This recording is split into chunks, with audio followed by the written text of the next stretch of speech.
Anganwadi sisters అందరికీ నమస్కారం. ఈరోజు అంగన్వాడీ వార్తలకి స్వాగతం. ఇంకా ఎవరైనా సబ్స్క్రైబ్ చేసుకోకపోతే సబ్స్క్రైబ్ చేసుకోండి. వీడియోస్ అయితే లైక్ చేస్తూ ఉండండి.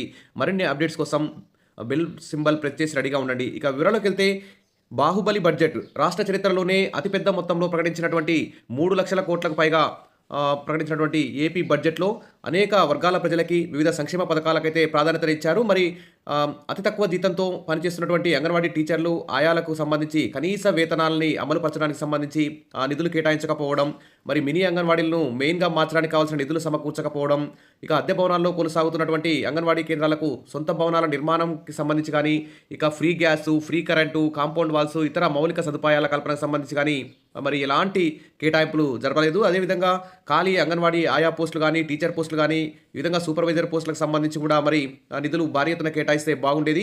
ఇక అంగన్వాడీ ఆయాలకి టీచర్లకి సూపర్వైజర్‌గా ప్రమోషన్ ఇవ్వాల్సిన అవసరం ఉంది. ఇంకా అదేవిధంగా 2022కు సంబంధించి 164 గ్రేడ్ 2 సూపర్వైజర్ పోస్టుల భర్తీకి సంబంధించి గానీ ఎలాంటి ఆహ్, ఆహ్, వాటిని కూడా వెంటనే భర్తీ చేయాలి. కొత్త నోటిఫికేషన్ కూడా విడుదల చేయాల్సిన అవసరం ఉంది.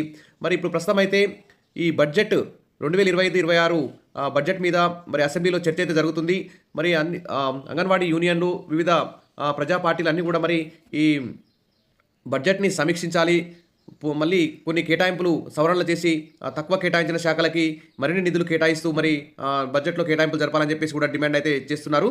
కాబట్టి బడ్జెట్ మీద పునఃసమీక్ష చేసి ఏ శాఖకు ఎక్కువ నిధులు అవసరమో, ఏ శాఖలో మరి అతి తక్కువ జీతాలతో పనిచేస్తున్నారో ఆ శాఖలకు సంబంధించి మహిళా శిశు సంక్షేమ శాఖకు సంబంధించి ముఖ్యంగా ఇంకా ఎక్కువ నిధులు కేటాయించాలి. ఈ సమీక్షలో మరి అంగన్వాడీ టీచర్ల ఆయాల సమస్యల పట్ల మాట్లాడడానికి అంగన్వాడీ యూనియన్లు కూడా మరి ప్రతిపక్ష ఎమ్మెల్యేలకు తర్వాత మంత్రులకు కూడా వినతి పత్రాలు ఇస్తే వారు ఈ బడ్జెట్ మీద సమీక్షలో అసెంబ్లీలో, మండలిలో ప్రస్తావించే అవకాశం ఉంది. కాబట్టి అంగన్వాడీ యూనియన్లు ఆ విధంగా చర్యలు తీసుకోవాలి. అదేవిధంగా మార్చి 10న AP Anganwadi teachers and helpers union కూడా మరి మహాధర్నాకు కూడా పిలుపునివ్వడం జరిగింది. సరే, ఏపీ ప్రభుత్వం అయితే కేవలం సంవత్సరానికి 20 కోట్ల భారంతో సంబంధించి అంగన్వాడీ టీచర్ల ఆయాలకు గ్రాట్యుటీని ప్రకటించింది ఏదో మొక్కుబడిగా. అది ఇప్పుడు ప్రస్తుతం అయితే నెల నెల జీతంలో అయితే ఎవరికీ దక్కదు. అది కేవలం 65 ఏళ్ళు దాటి రిటైర్మెంట్ పొందినటువంటి అంగన్వాడీ టీచర్ల ఆయాలకు మాత్రమే ఆ గ్రాట్యుటీ వర్తిస్తుంది. ఒక్కొక్క టీచర్కి 1,50,000 నుంచి 2,00,000 వరకు వచ్చే అవకాశం ఉంది. కానీ అతి తక్కువ మొత్తంలో ఏదో గ్రాట్యుటీ చెల్లిస్తున్నామని చెప్పేసి చేతులు దులుపుకుంది. కానీ మరి ఫస్ట్ అయితే కనీస వేతనాలు పెంచితే అప్పుడు వచ్చే గ్రాట్యుటీ కూడా ఎక్కువ 4-5 లక్షలు వచ్చే అవకాశం ఉంది. కనీస వేతనం 32,000 కేంద్ర ప్రభుత్వం ఇటీవల ప్రకటించింది. ఆ 32,000 కనీస వేతనం ప్రకటిస్తే మరి రిటైర్మెంట్ అయిన తర్వాత గ్రాట్యుటీ కూడా 5 లక్షల వరకు వచ్చే అవకాశం ఉంది. మరి తర్వాత రిటైర్మెంట్ బెనిఫిట్స్ కూడా మరి లాస్ట్ జీతంలో సగం పెన్షన్ వచ్చే విధంగా కూడా మరి గైడ్లైన్స్ రూపొందించాలి. ఆ విధంగా కేటాయింపులు జరపాలి.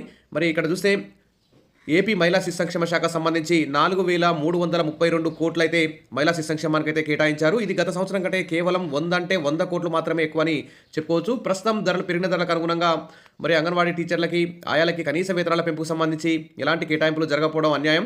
ఇక మహిళా శిశు సంక్షేమానికి కూటమి సర్కార్ పెద్దపీట వేసిందని చెప్పుకుంటున్నారు. ఇక మహిళలు, పిల్లలు, దివ్యాంగులు, వృద్ధుల సంక్షేమ శాఖకు 4,332 కోట్లయితే కేటాయించింది.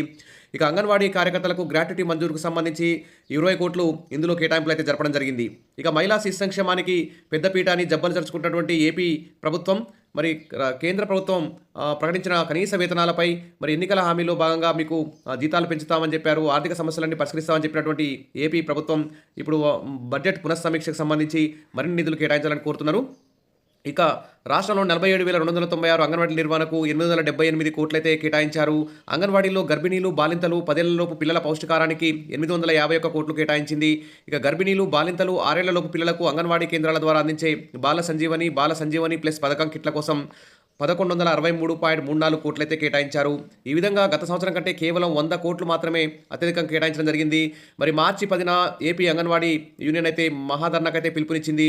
అనేక సార్లు నెలకోసారి కనీసం ఎక్కడో ఒక చోట ధర్నాలు అయితే చేస్తున్నారు, సమ్మెలు అయితే చేస్తున్నారు, వినతి పత్రాలు ఇస్తున్నారు. అయినా ప్రభుత్వం ఏమాత్రం స్పందించడం లేదు. కాబట్టి ఫస్ట్ అయితే కనీస వేతనాలు 32,000 చేయాలి. తర్వాత ఖాళీ ఉన్న ఆయా టీచర్ పోస్టులు భర్తీ చేయాలి. ఆయా ప్రమోషన్లకు సంబంధించి గైడ్లైన్స్ విడుదల చేయాలి. తర్వాత పెండింగ్లో ఉన్న 124 సూపర్వైజర్ పోస్టులు, 2013 సూపర్వైజర్ పోస్టులు అన్నింటినీ భర్తీ చేయాలి. మరి అంగన్వాడీ టీచర్లకి సూపర్వైజర్గా ప్రమోషన్ ఇవ్వడానికి సంబంధించి సూపర్వైజర్ ఖాళీలకు కూడా సంబంధించి కూడా కొత్త నోటిఫికేషన్ విడుదల చేయాలి. ఈ విధంగా అన్ని సౌకర్యాలు కల్పించి ఫ్రీ గ్యాస్, ఫ్రీ కరెంటు, మంచి వాటర్ సప్లై, వాష్రూమ్ ఫెసిలిటీ, ఈ విధంగా అన్ని సౌకర్యాలు కల్పించి తర్వాత చైర్స్, చిన్నపిల్లలకు బెంచీలు లాంటివి కూడా ఏర్పాటు చేసి ఆట పరికరాలు, ఈ విధంగా ఆహ్లాదకరంగా అన్ని అంగన్వాడీ కేంద్రాలకు కలర్స్ వేయించి రంగురంగుల బొమ్మలు గోడల మీద వేయించడం, ఇక బోధనోపకరణాలు మంచి ఆహ్లాదకరంగా చిన్నారులను ఆకట్టుకునే విధంగా మరి బోధనోపకరణాలు కూడా అన్ని అంగన్వాడీ కేంద్రాలకు సప్లై చేసే విధంగా కేటాయింపులు జరిపి ప్రైవేట్ కాన్వెంట్ స్కూళ్లకు ధీటుగా అంగన్వాడీ టీచర్లకు ఆయాలకు జీతాలు పెంచితే వారు ఖచ్చితంగా ప్రైవేట్ కాన్వెంట్ స్కూళ్ళకు ధీటుగా చిన్నారులకు ప్రీ స్కూల్ న్యూట్రిషన్ అందించడానికి అవకాశం ఉంటుంది. మరి కాబట్టి ప్రభుత్వం మరి ఈ బడ్జెట్పై జరిగే ఈ అసెంబ్లీ సమీక్ష సమావేశాల్లో మరి ఈ మహిళా శిశు సంక్షేమ శాఖకు భారీ ఎత్తున నిధులు పునఃసమీక్షించి కేటాయిస్తారని చెప్పి కోరుకుందాం. విషయాల మరిన్ని అప్డేట్స్ కోసం మన ఛానల్ని ఫాలో అవుతుండండి. వీడియోస్ అయితే లైక్ చేస్తుండండి, సబ్స్క్రైబ్ చేసుకోండి. Thank you.